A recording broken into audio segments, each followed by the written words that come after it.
Welcome back to episode 60 of Street Scene Power Hour, and we are happy to be back in your living rooms, your cars, wherever you're listening or watching eventually on this show. So Armstrong let us do this for 60 episodes. I can't believe it. Well, don't tell them that because they'll say, "Oh my God, that's too long." Yeah, it seems like number one to me, gentlemen. Well, guess what? You know what? It might be number one for you. It is number one.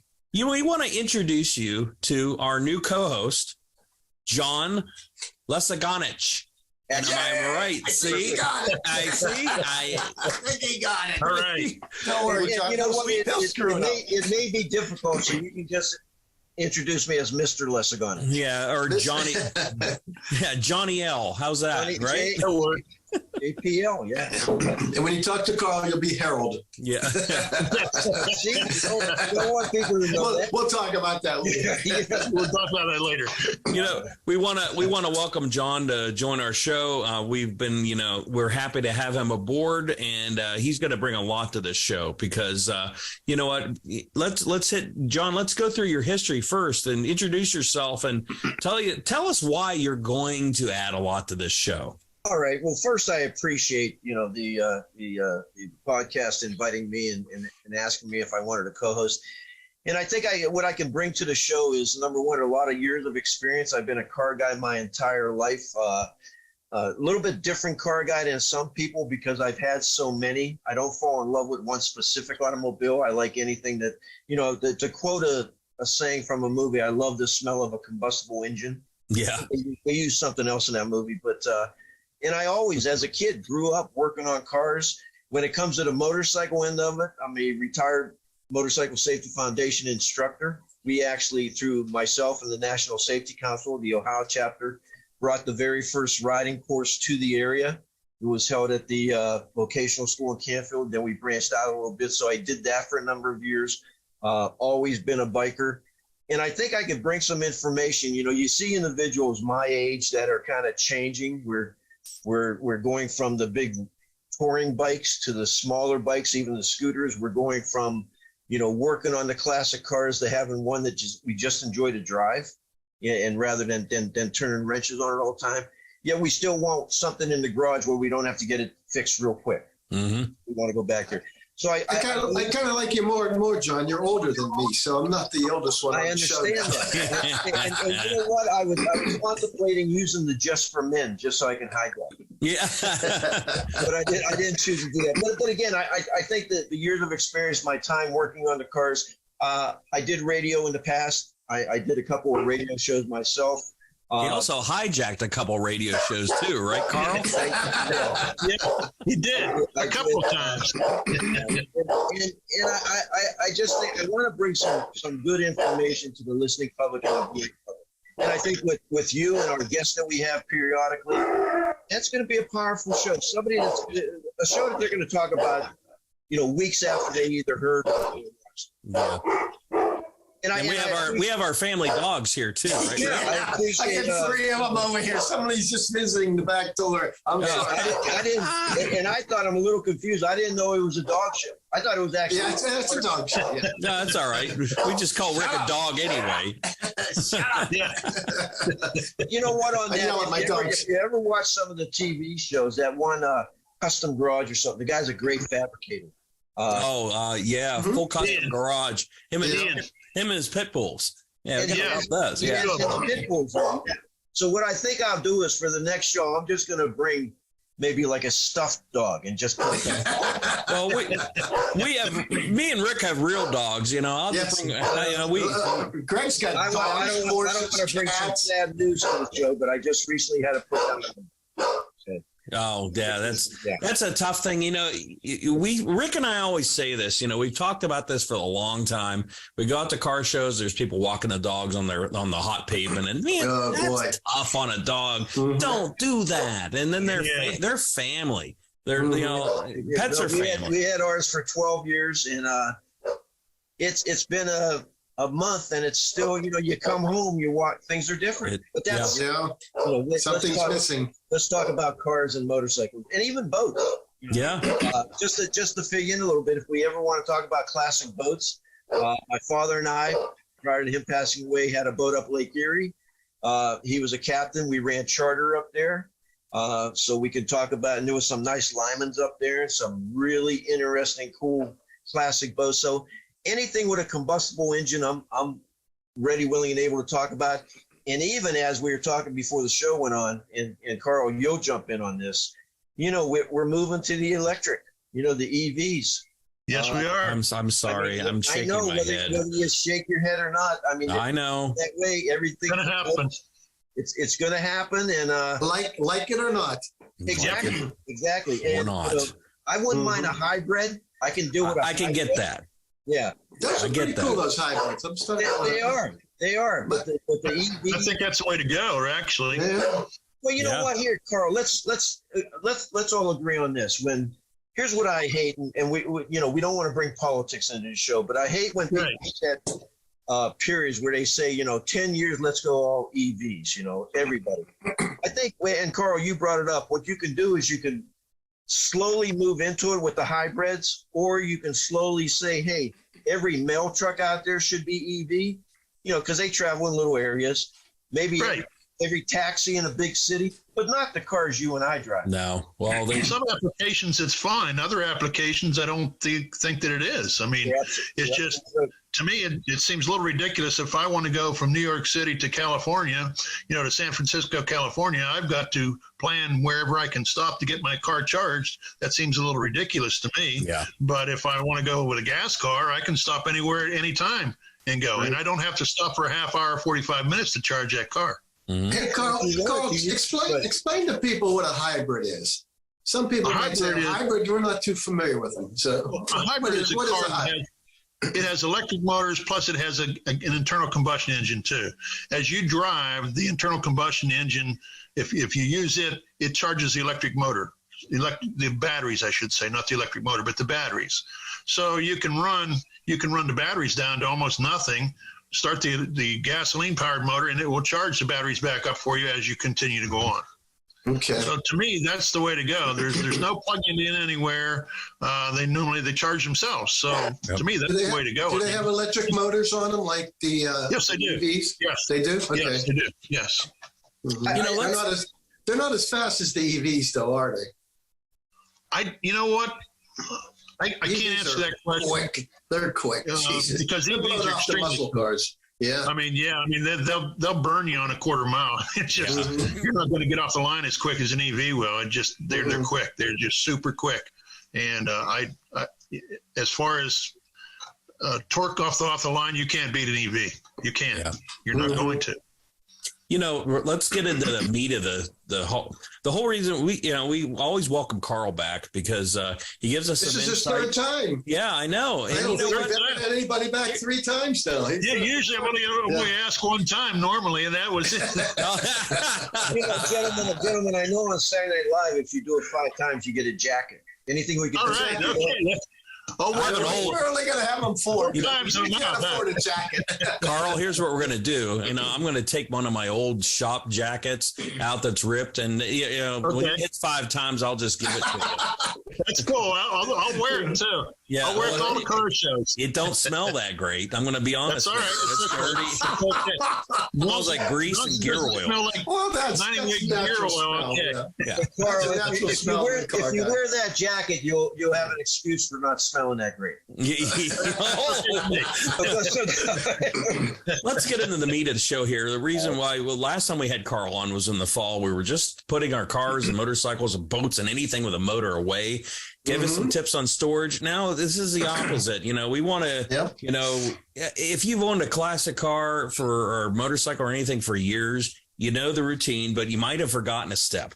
And if you're new to this, you just got a car, you're listening to it, or you're listening to the show or anything like that, you might get some great tips from Carl. And that's why we want it. So Rick, I know you've got some questions lined up for Carl about getting this. What do we do, as far as the best steps to getting these cars and everything prepped for the summer rides? I'm sure that everybody probably has their own procedure.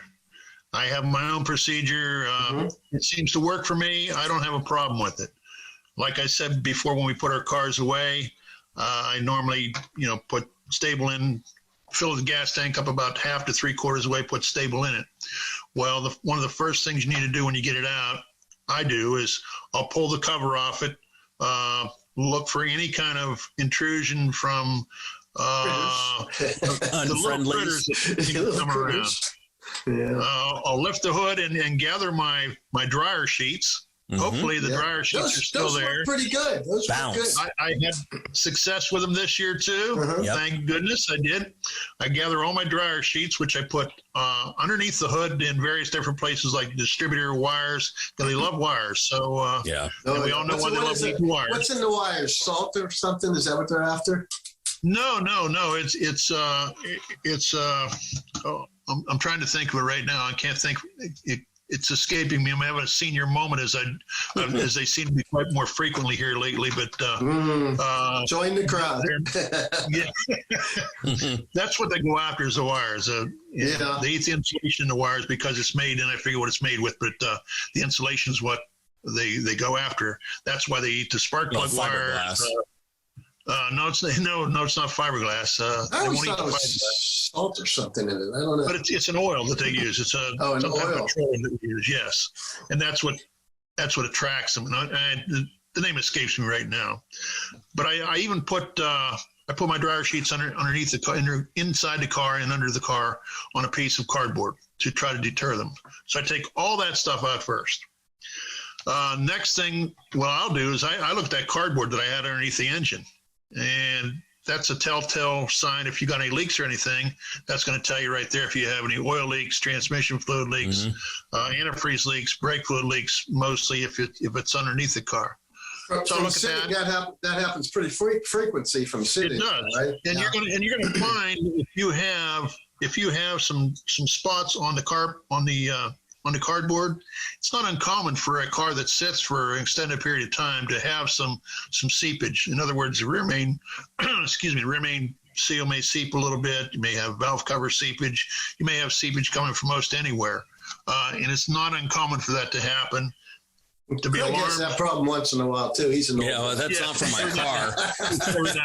That's from old age. You know? Got a little seepage. I know the problem. Carl, I know the problem. For somebody that just maybe turned on the show, this is a car show, so they may turn it on and heard you say as you get older, you'll have periodic seepage. That's true too. That's what they say. Saturday morning about that.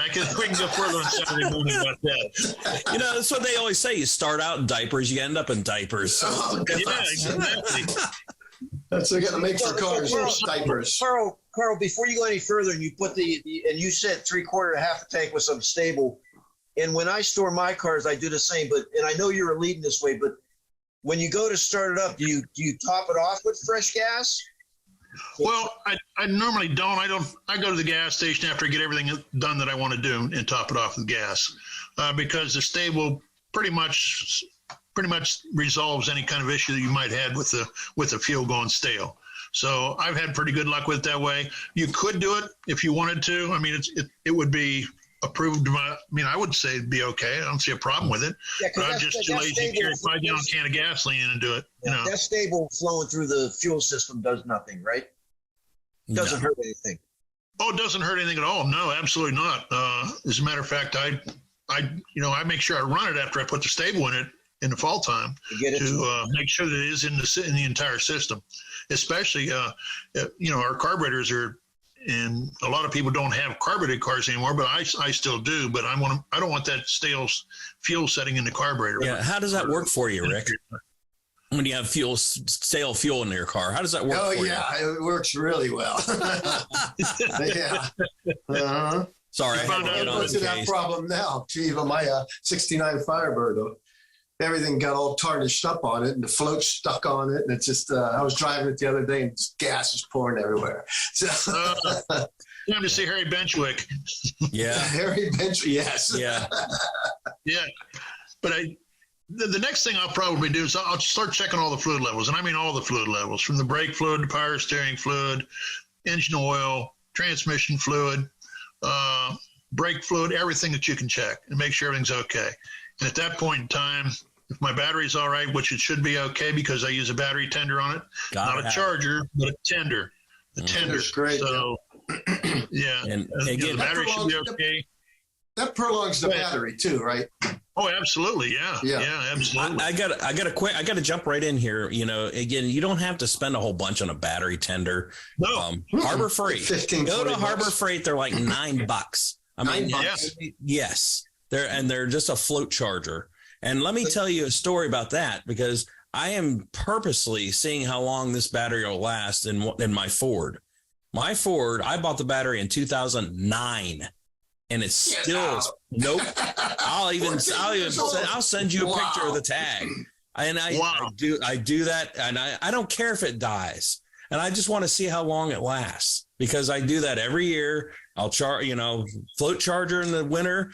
I'll throw the charger on in the summer, make sure right before I start it, and make sure it's full, and I drive it.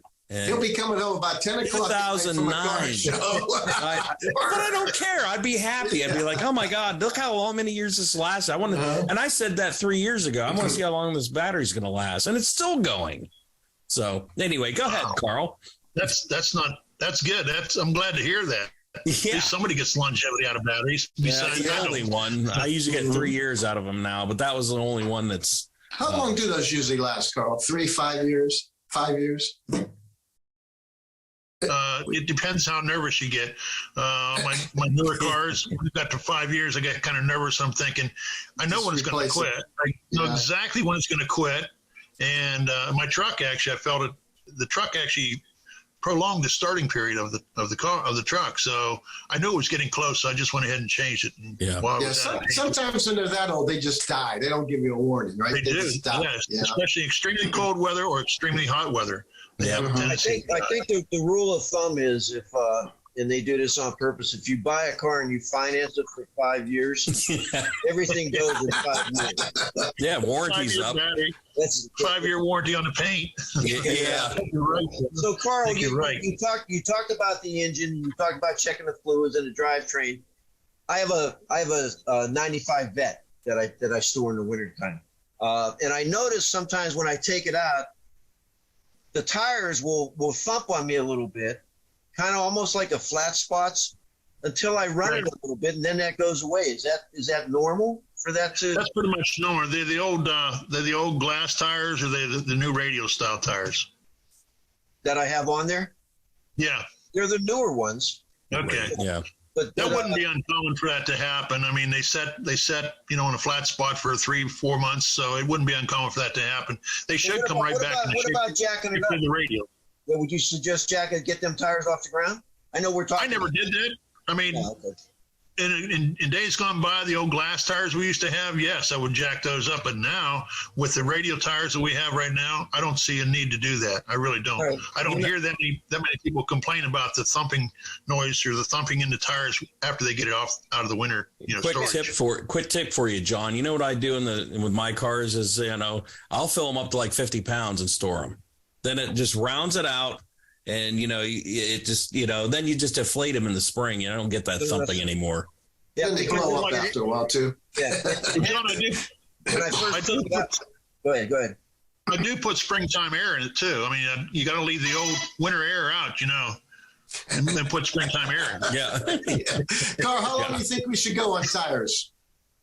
Some of these guys are driving around these classic cars they all use the original tires, and you go, oh boy. I won't mention how old mine are. I look very seriously at that, because the sidewalls start to crack out.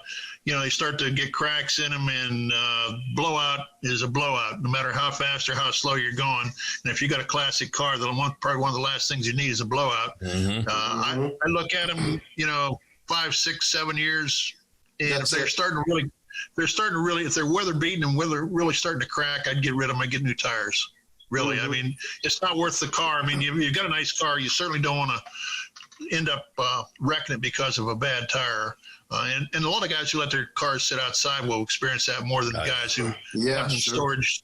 The sunshine, the sun, and the winter weather, and that gets to them. So, Carl, go ahead, John. So, Carl, you went and you put the stable in. You took out all the dryer sheets, got all them out of the way. Before I get into my question, did you ever drive for about 3 months and find 6 or 7 you didn't remove? Yeah, when you have the windows down, they're blowing in front of your face. They smell good. Not all bad all the time. They have a decent aroma stuff. Yeah, and I have, and exactly what was said. I rolled down the windows and one flew out, and I thought, where in the heck did that come from?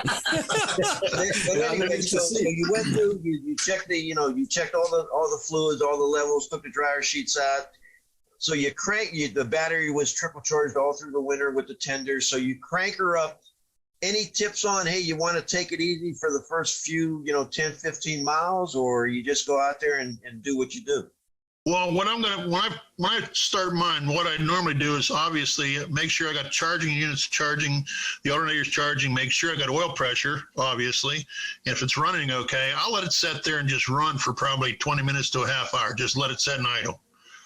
Make sure I got brake pedal, make sure the brakes are full pedal before I even move it. And I expect that when I do move it, I'm probably going to hear some grinding noise. And that grinding noise is more than likely going to be the front disc rotors or the rear disc rotors, whichever you have both.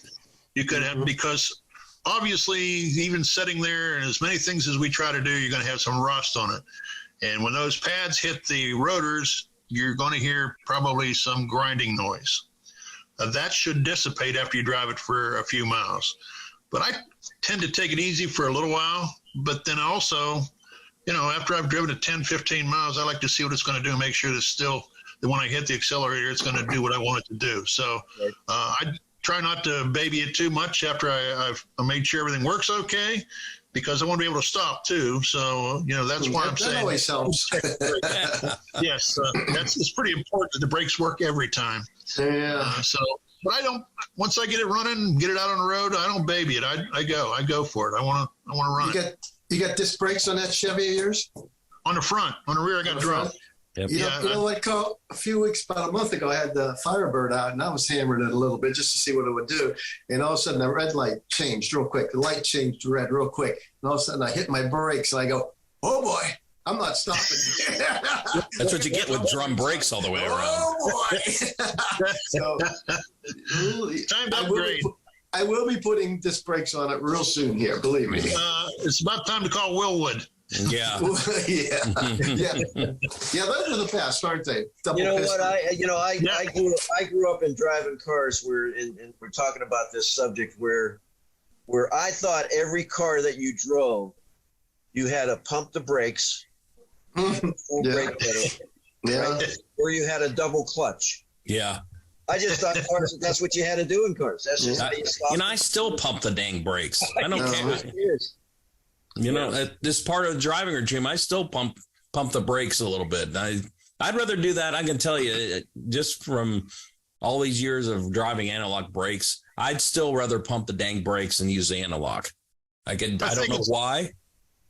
I think it's a little bit of a habit too, to make sure that you have a brake pedal there. Yeah, maybe it is. We're all basically pretty close to the same age. Maybe I'm a little older than you guys, but I remember the same thing too.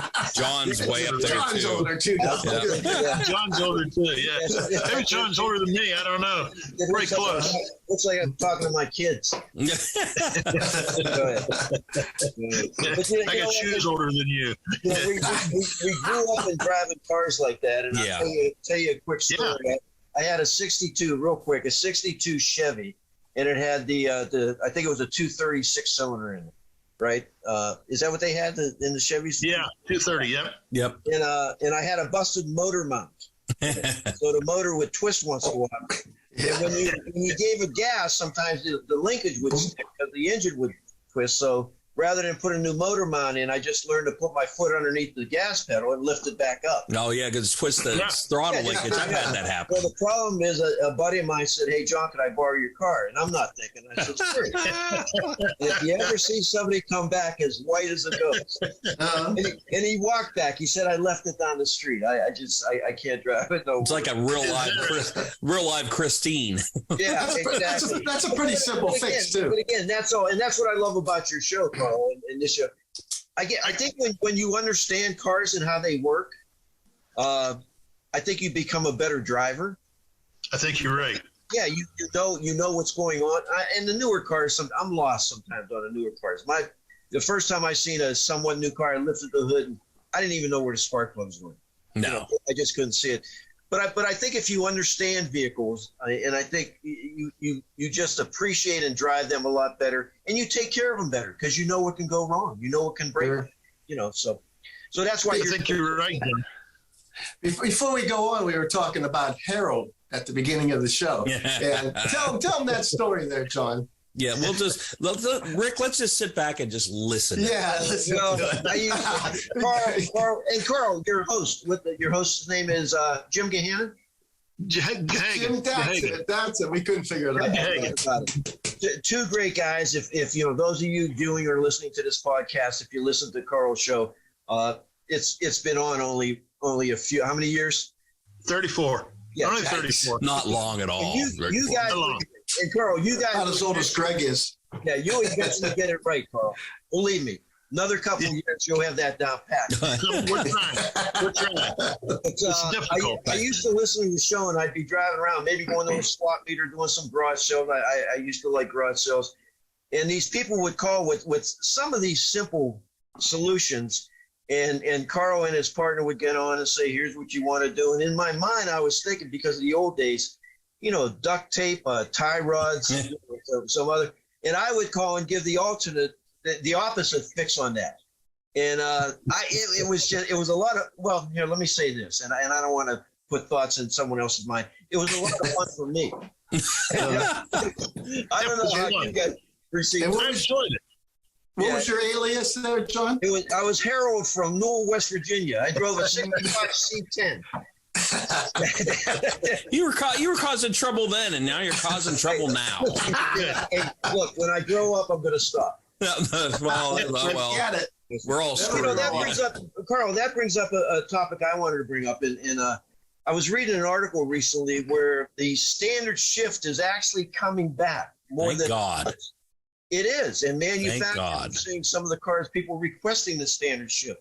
Younger drivers are learning to drive the standard shift, especially with some of these tuner cars. Yeah, and I think that's interesting. That's one subject I want you to discuss. And also, when we all grew up, a 4-door was never, no matter what year, was considered a classic car. Yet today, I have a hard time with it. They are. I don't care. You know what? Back in the scene. Wait, 4-doors and wagons. Wagons. Oh, yeah. Now, Rick, you could say I knew that years ago, because what is my first car and I still have it? You're a genius, man. I told you. 4-door Caprice. Still have it. That was your dad's car, though, right? No, yeah, it was my parents. Carl, your position on 4-doors and standard shifts. Well, John, I call a standard shift a millennial anti-theft deterrent. Yeah, for millennials. That's what I call standard shift. Okay. Definitely. The 4-doors are kind of cool. I mean, I started out with a 4-door, old Dodge 56 Dodge. I even forget what model it even was now. It was big enough to haul probably 15 people to the drive-in with 400 what they're for. I got to tell you a little story. Now that you bring up a standard shift transmission, I had a real good friend of mine pass away several years ago. When he got home from Vietnam, he had a Corvette, a 66 Corvette he bought before he went to Vietnam. It sat for 30 years, completely refinished the Corvette, and as years went by, he passed away. Last year, we had a memorial car show at the VFW here for another friend of mine. And to my surprise, his wife never drove that car her entire life. Now, this is a 66 Corvette with a big block in it, okay? Oh, she learned how to drive this Corvette to bring it to the car show last year. Wow. I was so impressed with this. And she's my age, okay? So, and Kathy had never driven this car before in her life. As a matter of fact, Mac would never let her even touch it. So, it was so impressive that she drove this car to the car show last year that I was just amazed. I said, Kathy, when did you learn how to drive it? She said, I'm learning how to drive it now. Oh, so she installed it a few times. Yeah, she did. I mean, she did great though. She really did a good job. I mean, I was impressed with it. So I taught both my kids to drive, and they're adults now, to drive the standard shift. And the one gentleman on this podcast will love this. I tell people if they want to teach their younger kids to drive standard shift, get a classic Volkswagen. Oh yeah, that's what I learned on. Believe it or not, You can let that clutch out, and it's not gonna. It's just going to jump on you a little bit. But they're all cable driven. The easiest car to learn a standard shift on. Sure. Yep. Well, the other thing that you can learn standard shift on is like me. Now, I'm an old farm boy, okay? There were no tractors that were automatic. Yeah. They were all standard shift. Yeah. Oh, And you learn how to God. drive a standard shift on a tractor very quick. Right. Right. But it doesn't have that quickness in the clutch. It has a lot of free play in there. It just, Right. you just let that clutch out and it'll go. Talking about tractors, and I know we're digressing and jumping around, but my dad had an old diesel Ford. And I'd be over his house, and they'd be out there back, and he'd come in, and that diesel, you know how they go boom, and then 10 minutes later you get another boom, and I used to run out there thinking it was stalling, and just when I'd get to it, it'd kick over again, so then I'd come back in. But that's my story on farm tractors. He didn't get right in the right rhythm of where he. They're amazing. They were amazing. This was an old. I don't even know the model, but so the standard shift. I read an article. They're coming back, which is kind of nice. I'm still not used to the paddle shift. I got a paddle shift. I love it. Yeah. I love it. My BMW. John, I'm with you. I can't do it. I got to have that clutch under my foot. Makes no sense to me. The paddle shift. I don't get it either. We may have to get a new host, but you're one show in and you're firing Rick already. He's learning fast. I'm sorry. Let me step back. But no. And here's another thing I wanted to bring up. And Carl, the 4-doors, you're still not in them, though, right? No, I'm not. I just can't seem to. Well, we want to thank you for joining us, Carl. You're going to have to leave. That's the way I am. I love my two doors. Look at That's me and you both gone, Rick. One show. Look at the other thing I can't, when we talk about classic cars, to me, a classic car has to be a certain age, okay? And now you see, and I was just watching Mecum auction, you see some of these Cadillacs and these Dodges, RTs and so on, they're running through. They're only 3-4 years old, and they're bringing double the price they sold as new. Oh, sure. Oh, yeah. That's why they're going through their money. Yes. It doesn't. And in all honesty, some of the cars that I like, and this is going to sound, an average truck. Now, I think my truck was $60,000. $50,000 truck. No, that was a cheap one. Huh? Yeah. It was. You get a lot of accessories on that, huh? Exactly. But I see these cars going through the auction, and some of the classic cars I really like, and I like more of what we call orphan cars. And Thank you. With you. Cars that just people don't like. I like those too. They didn't sell good. But for $30,000-$40,000, which may sound like a lot, but I just said you can get yourself a nice ride. Yeah, sure. It's cruiser. Oh, sure. Yeah. Even some of those, if you like the oddball stuff, that's really not. If you just want to step into the classic car scene for dirt cheap for $10,000, you can get an old Rambler. And they're cool. I love them. You can get the mid-70s Thunderbirds and stuff like that. Rick, I think you talked to me at one of the shows. You may not remember me, but one of my classic cars was all black. You guys are going to hate this, but it was all black tinted windows. It was a 4-door, but it was a Maverick Police Interceptor. I had to hit. Oh my God, how cool is that? I love it. It's now in Brazil, believe it or not. Oh, that's so cool. But that's one of the cars I had. But talk about orphan cars. The other car that I sold, and I wish I wouldn't have, and you guys would know this, was an orange Pinot Vindicator wagon. Oh my Really? God! Oh, jeez. You don't see those anymore. You don't see those at all. No, I put a 289. They all blew up. And it was just a blast to drive. It was. Oh man. So anyway, I like the cars that all my cars I got to drive. I can't trailer them and just take them. I got to drive them. Yeah. There's no sense having a car if you can't drive it. I mean, the fun's not sitting there watching the car. To me, the fun is driving the car. No matter where I don't care if you just take it downtown to the grocery store or, across town or wherever you want to take it to. But the fun of having a classic car is not sitting there looking at it. It's driving it to me. And if I got to worry about my classic car getting scratched or something, then I'm going to get something different because I built mine to drive. And that's exactly what I'm going to do with it. I'm going to have fun with it. I'm not going to let it sit there. Yep. Isn't it guys like us? And sometimes people ask me, and you mentioned drive to the grocery store. If I just drive down to the local grocery store and I get out and I see people looking and ask me questions about my car, I like that. Yeah. Yeah, I sure. like the fact that they recognized it. I get to tell them about it. That's the whole idea of car shows. You know, Yeah. Exactly. Yeah. The first question is, what year is that? Yeah. Or for Volkswagen guys like us, People ask me. the first comment is, "Hey, I had one of. I was going to actually have that put on my windshield." Yeah, I had one of those. No, you had one. Yeah. Yeah, everybody had one. Everybody had. That's and you know it's funny that well again for 15 years now, that's why Rick and I started the Street Scene show, is who's the best talkers about stuff is the car guys. Yep.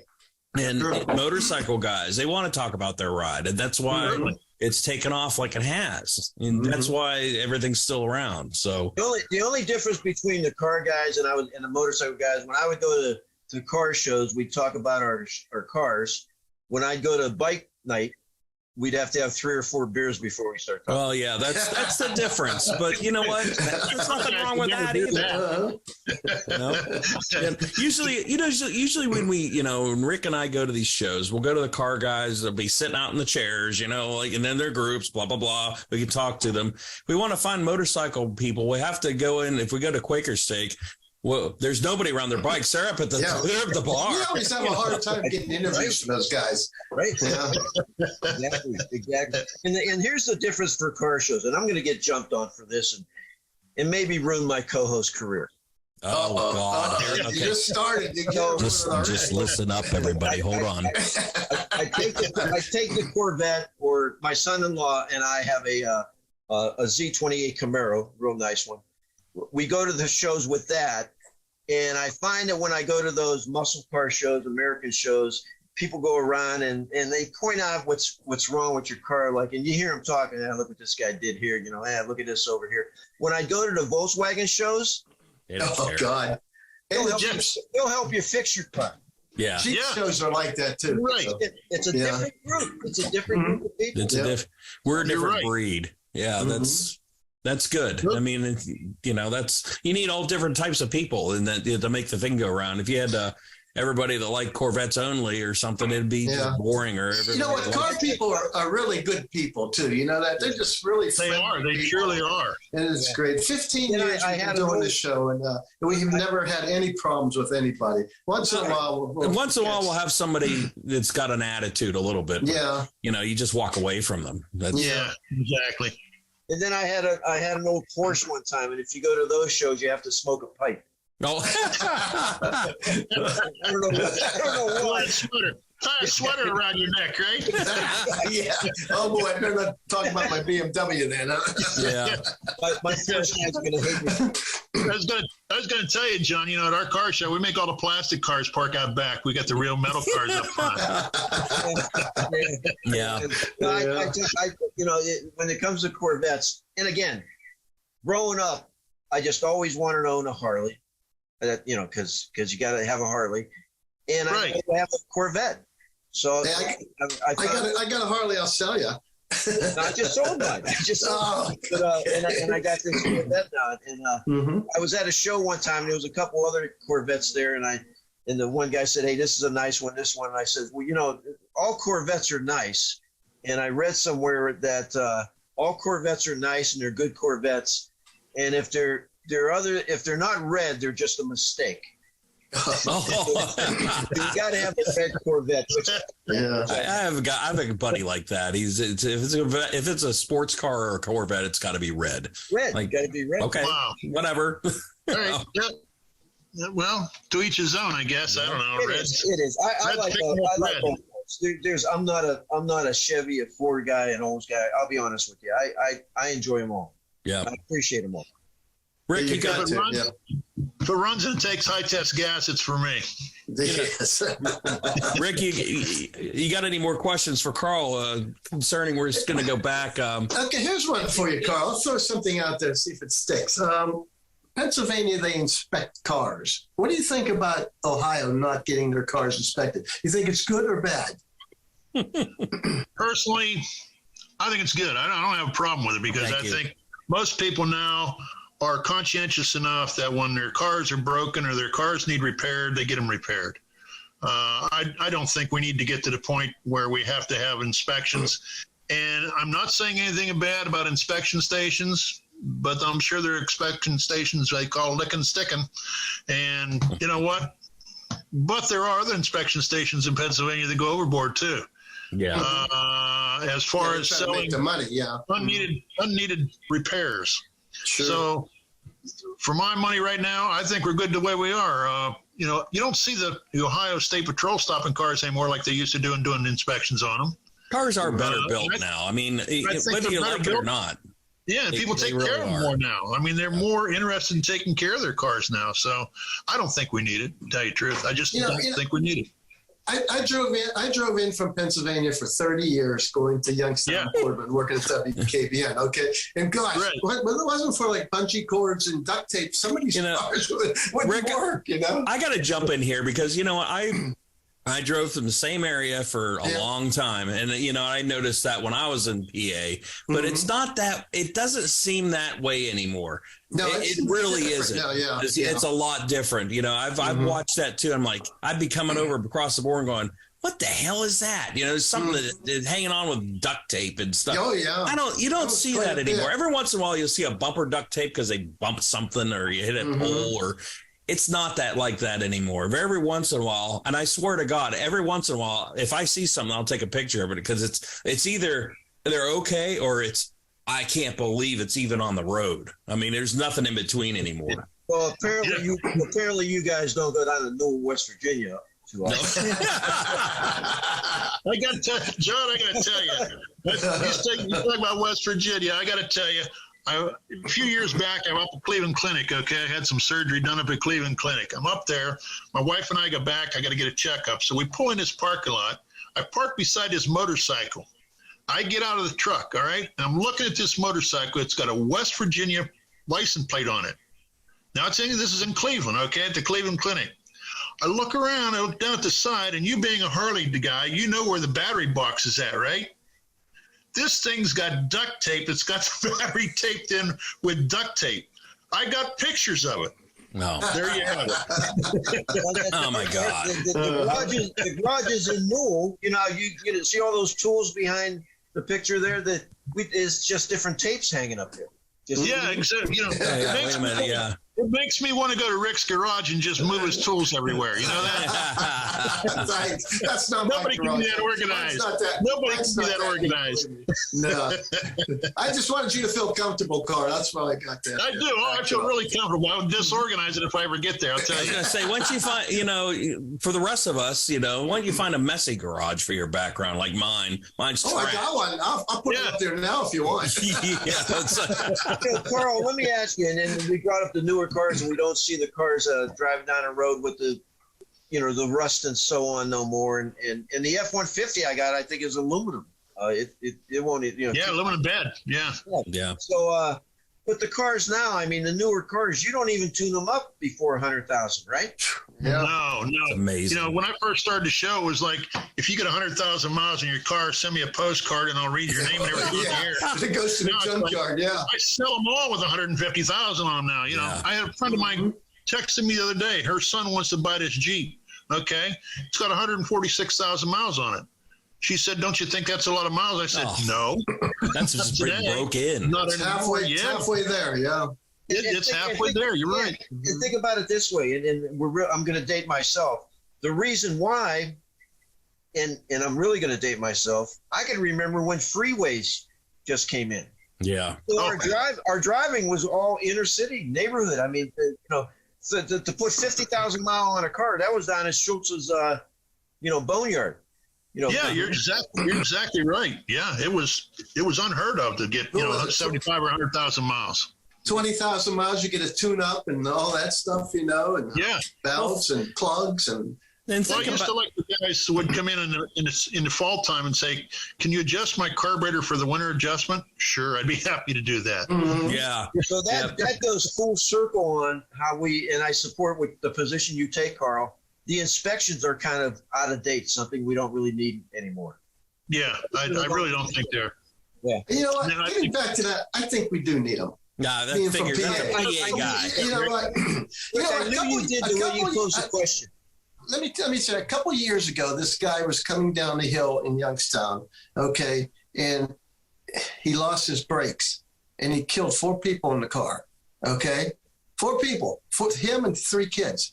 And they found out he had absolutely no brakes on the car at all. It was no padding or anything. He was into the rotors, and he couldn't stop. And we had that story on WKBN, and then they put it on the internet, and I commented on it. I think you guys should get inspection. I got so much BS for that. I believe it. From the Ohio people. And I just thought, if you can save a couple people's lives, I think the inspection is a great thing. Well, and in fact, I take care of my car all the time, but you never know when something's going to go that I don't know is going to go wrong with it. Well, here's what we're going to do. Well, you know what? We've got a debate here again. I used to be a PA guy, all for inspections. Now I don't want them, but email armstrongstreetseat@gmail.com. Let us know your thoughts, because we're divided right here. So give us good points. Why do you want inspections? Why shouldn't we have inspections? Give us his points. armstrongstreetscene@gmail.com. Email us your answers there. All right. Well, I think though, if for those listening and that know my background and my career, for me to say no inspections was kind of against what I do. But I think I based that on, and I'm not totally against them, but I think the reason why in Ohio couldn't have the inspection stations is because I think that the quality of the vehicles now. I'm just saying that for a position on the one side saying no more inspections. And I think you're always going to find those people who didn't take care of their car, like that guy did, Rick, that lost the brakes. You're always going to find those people on the road. Sure. They're always going to be there. Prevent something like that, Carl. But that's the guy that's not going to get his car inspected anyhow. Yeah, he's not going to get inspected anyhow. Here's a problem with that, and here's what we ran into. At least when I was in PA, is people didn't want to. If they had to get their car inspected, you get pulled over. You're going to find a place that'll lick it and stick them, and you're going to find those places because you know what? I'm not getting my car inspected. My buddy has a lick 'em and stick 'em place. I know they've cracked down a lot on that. Sure. I have a good one of my best friends is a PA inspector, and they've cracked down on that a lot, and they have to watch it. But you're still going to find those places. I found stickers, PA inspection stickers with a roll of the dates and the stickers on Facebook Marketplace for sale. This is 2 weeks ago. New ones. Oh, boy. On Facebook. It didn't last long because it got flagged, but it was there. Yeah, it was there. Yeah. Jeez. I don't know. There's pros and cons on the inspection, but I like the emails and I'd like to see the comments. Yeah, I'd love to see. We'll discuss that. We'll discuss that ins and outs. And you know what? There's good points and bad points, and let's bring them up. Sure. I mean, you look at some of the frames of the unibodies that we have now, the engine cradles that are rusting out on the cars that we're driving right now. You got to be very careful with what you buy. You need to have it inspected. I mean, by a professional technician. There's a reason right there. Greg's truck's the reason too. You don't want to look at my Google. I'm not even going to get into it because you know what? I'm going to get burned by you PA guys because I used to be one. But what I had to do to get one of our cars back, is what happened to it and how I pieced it together, and it's still running 2 years later. I don't want to talk about it. Anyway, go ahead, Carl. So, Carl, I want your position on this, and this is going to be a hot topic, and I'm going to present it by saying this up front. If you understand how these are issued, you'll accept them better. So my question is your position on now reconstructed salvage title vehicles. And the reason I ask is that when anybody ever sees a salvage title, they immediately walk away. I bought numerous reconstructed salvage titles. Half of my cars are reconstructed. It doesn't take much anymore to get them. Yeah, and I tell people, especially when you get into the older ones, probably a reconstructed salvage title, which has to be inspected, at least in Ohio, by BMV and State Patrol. Right. May be in better shape than that clear title vehicle the same year because of the work that was done to it. So just your position on that. My position is pretty much basically your position. Okay. I've had good friends that have owned scrap yards that have rebuilt cars, that have driven them until the wheels fell off of them and never had a problem with them. I agree with you. I think that if it's done properly and done in the right manner, then it can be driven for miles and miles and miles without having a problem at all. And what the good thing about it is that you can get a fairly new vehicle inexpensively. But the bad part about that is you can, if you want to trade it into a dealership or to somebody that sells used cars, you're going to have a problem because you're not going to get the value the car is worth because it has a bottom layer. Yep. Yeah, but so if you plan to drive it, why not? Drive it until the wheels fall off it. That's what I say. And I know guys that done. I have a good friend of mine right now that's what he does for a living. He rebuilds cars and sells them as salvage cars. Yep. And they can be just as good, if not better, like you said, than a car that comes off the line at GM. Yeah, and more so the classic cars, because I had a couple older cars, and they had reconstructed salvage titles, and you'd put them on Marketplace or somewhere, and you want to get these individuals who they're not going to buy it anyway. They just want to argue. And they'll always come up and say it's a salvage title. And I try to explain also, a salvage title doesn't always mean that it's been wrecked. It could have been abandoned, stolen, paid off. Flood. A number of things. And sure. I don't know about flood cars, though. Yeah, but other than those amphibian cars, if you guys can remember those. Let me jump real quick. My Caprice has a salvage or a rebuilt title. Right. Now, again, it's been there since new, so I don't know how that happened other than, the odometer's rolled over twice on it. But when I transferred it from PA to Ohio, they put it as a rebuilt title, and I don't know why. But, so again, there was nothing wrong with the car. It just got switched that way. So you can't really judge a book by its cover, so to speak. Exactly. Yeah. And as Carl said, if you're going to drive it, if it's a classic, you like it, you drive it, enjoy it. Enjoy the discount you got because maybe it is a salvage title, and just appreciate it. You're not looking to flip it to make any money on it. No, right. Well, I'm glad you explained that and took that position.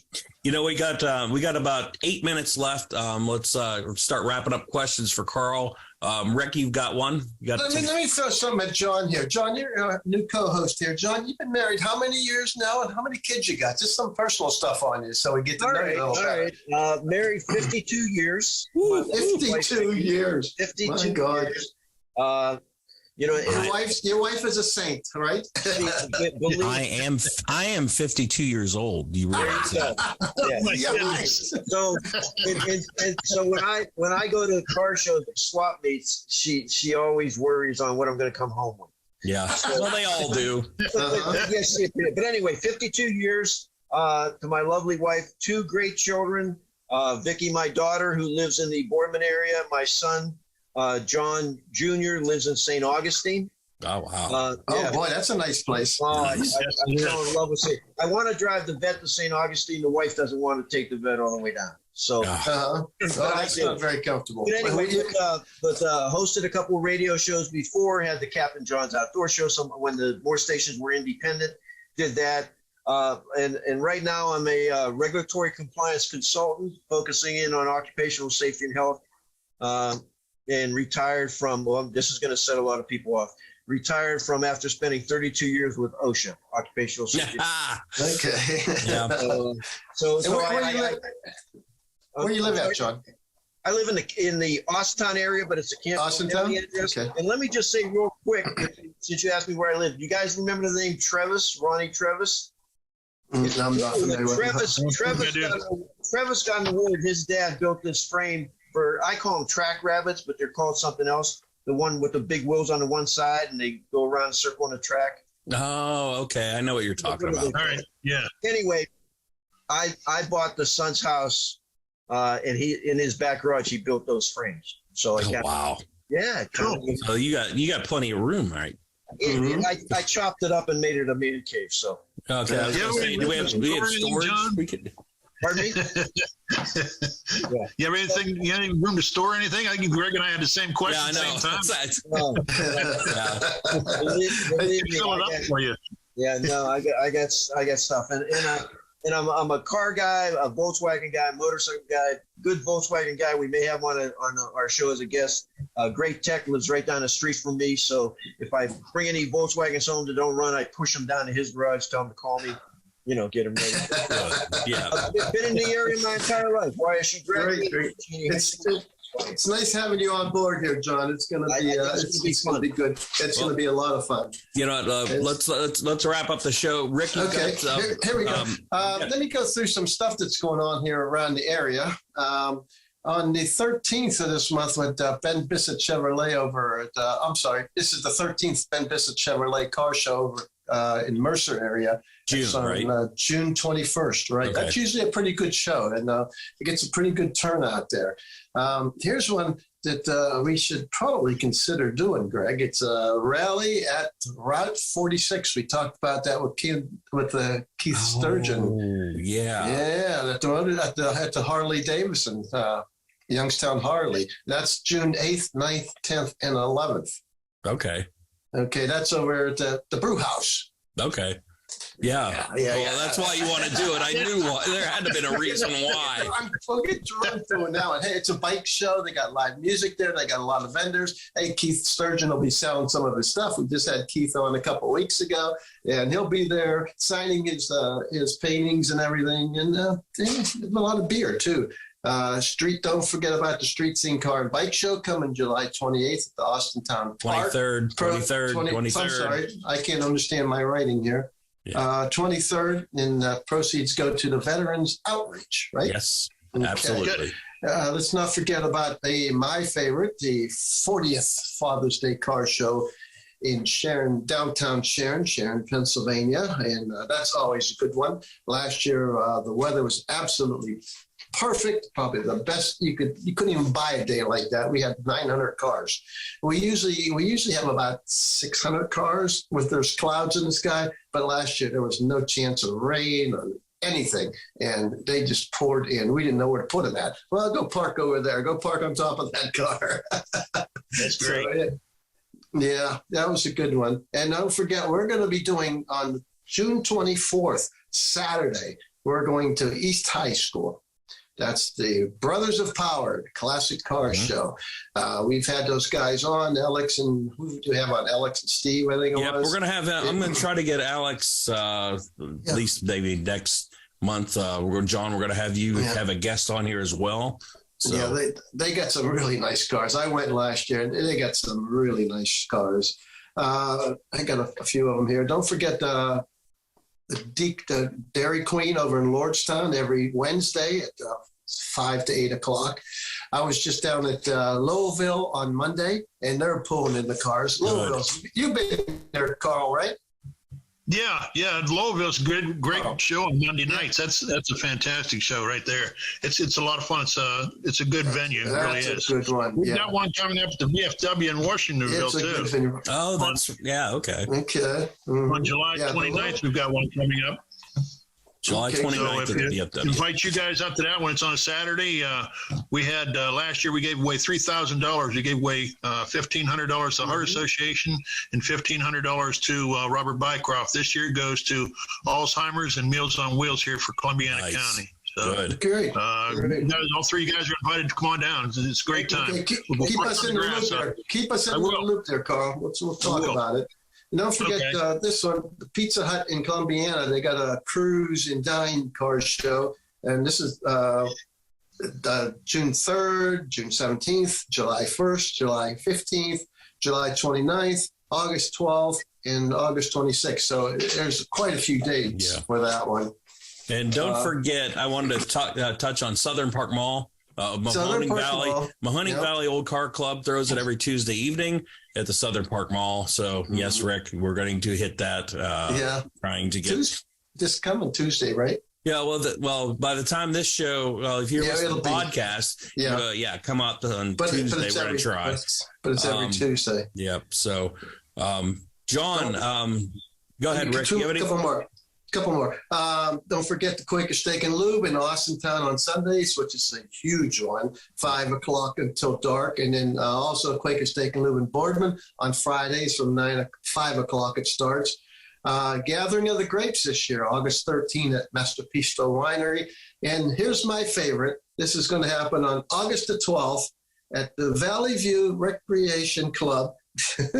It's the annual nude car show. Yes. Come on, we ain't going to that one, Rick. Come on, the last thing I want to see is you. We got to play volleyball there too. And you know, hey Rick, you know what?